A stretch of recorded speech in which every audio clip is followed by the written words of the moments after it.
Hello again, I am back with another book recommendation video.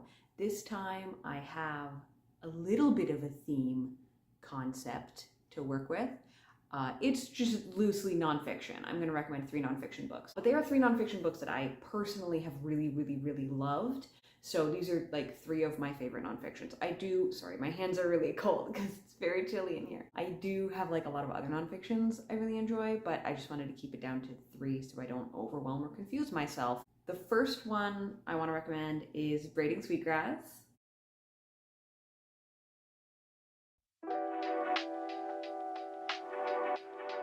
I really loved this book, and this is one of those books that made me realize just how much I can enjoy nonfiction. Like, I've read nonfiction books and enjoyed them plenty before, but this was one of the first times that like reading nonfiction felt not just informative but almost transformative. And it also helped me realize exactly what kind of nonfiction I really enjoy.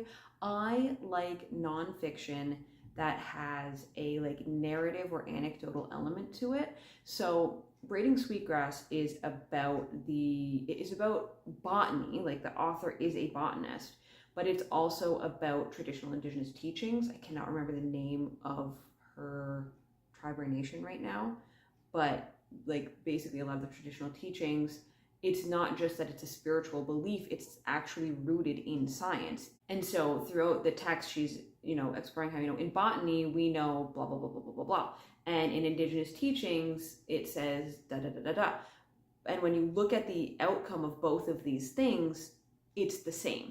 So like an example would be like certain plants do best if they are disrupted in some way. Like you need to harvest parts of the plant in order for the plant to thrive and continue growing and spreading. And so there's some teachings about, accepting, I can't remember the exact teachings, but like you accept what is offered kind of thing, but you also don't take all of what is offered. And so it explores how like the actual science and these teachings align, but it does so through stories of the author's life and things that she has experienced and witnessed. And like, I just think that's a really, like, it takes what could be a very dense and overwhelming topic and makes it feel incredibly accessible and grounded, even when it is dealing with scientific terms for plants and stuff. It's also just beautifully written. I don't have a physical copy of this book yet. Obviously, I'm not holding up any physical copies, but I want to get a copy of this book at some point and reread it and like actually take notes on it, because it's such a beautiful and informative book. And I just really loved it. The next one I want to talk about is in a similar vein. It is Forest Euphoria.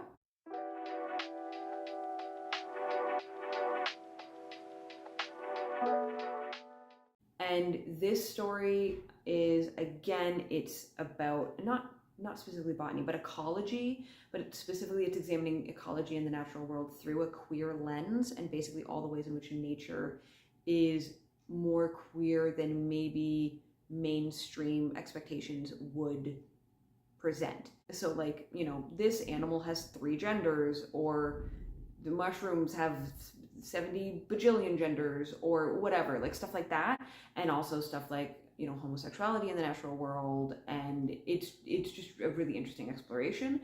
But also this is like kind of framed around, again, anecdotes of the author's life. And I just really love that. It's, as I already said, it is a type of nonfiction I really enjoy, and I do want to read more nonfiction like this. And yeah, it's hard to say more than that, because basically what I said about Braiding Sweetgrass applies to this too. It's not an indigenous story, but the author is Armenian, and it does contend with topics like the Armenian genocide. So it's just a really good book. I don't really know how else to explain. Go read it. It's really good. I loved it. And lastly, but certainly not least, I really loved Everything is Tuberculosis.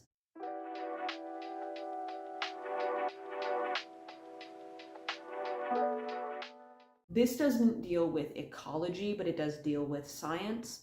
and specifically, like, it's about tuberculosis, it's about the spread of disease. But it's not just about tuberculosis as a disease, it's about tuberculosis as a social problem, and like how social perceptions of tuberculosis affects the way it is like handled by society. Like, there's a period of it being romanticized, there's a period of it being stigmatized. There's also an aspect of, like, at least in modern times, where you are impacts how treatable tuberculosis is, because like we can treat tuberculosis, we have the means to do it, but a lot of places in the world don't have a robust enough healthcare system to meet the demand for tending to tuberculosis.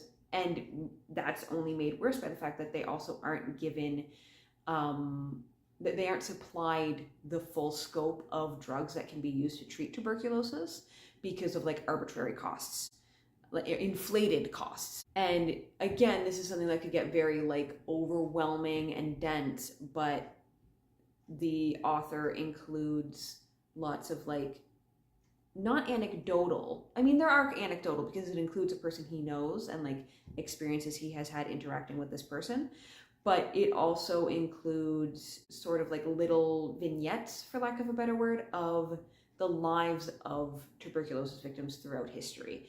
And I thought that was, again, just a really good way to ground all of this science and information in lived experiences. And it also humanized it, which, like, in this case, you do need to humanize it. In a book about botany, you don't really need to humanize botany, but this is about people experiencing an illness. And so humanizing it does strengthen the not narrative, but the way it's conveying the information and the point of the information it's conveying. All of that said, it's a really good book, actually made me cry, and I really loved it. So those are my 3 nonfiction books I recommend for now. I have other nonfiction books I could recommend, but these are the ones that I thought made just a nice little grouping together. Thank you for watching this video. If you made it this far, leave some kind of plant emoji below because most of these books were about plants.